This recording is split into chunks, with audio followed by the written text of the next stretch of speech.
answer a question. Think about this one. You don't have to answer it for camera. But imagine if there'd been no coal seam in South Yorkshire. What would South Yorkshire be like? Would this school really be here? Or would we be sitting in a forest at this moment in time? Because South Yorkshire and the coal fields throughout, the community, you're here today because of something that happened millions of years ago. Even though now that industry's gone, it's what this community is built on.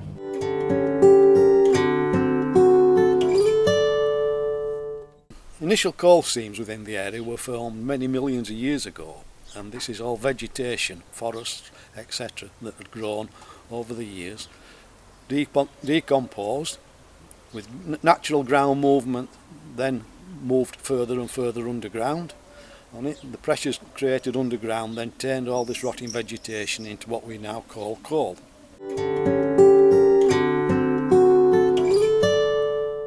Initial uses would be to keep people's homes warm in the mid 1600s or maybe slightly earlier on it, a little bit of cooking. As the Industrial Revolution came into being in the early 1800s, coal then became much more in demand. Used not only for heating people's homes but used within as industrial furnaces to produce particularly steel and all the items like that that's needed.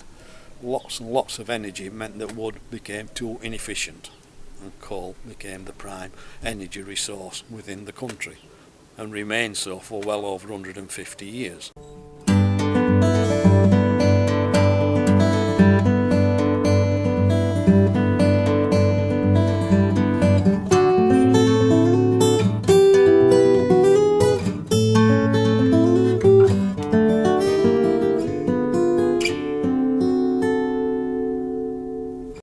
Coal contains many chemicals that can be used for many different things.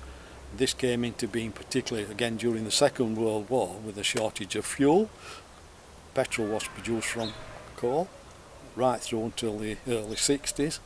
For it you could go to the local petrol station and buy National Benzol petrol, which was again produced from coal.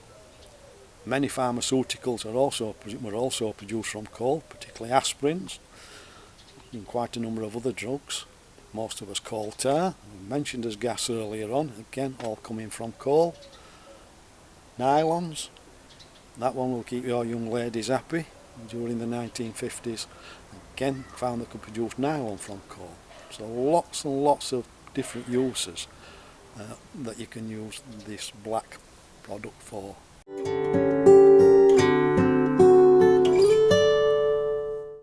Current main uses of coal is for purely energy uses, and this is nearly always, majority, at least 90% of the fuel will be used within the power stations that still remain within the country.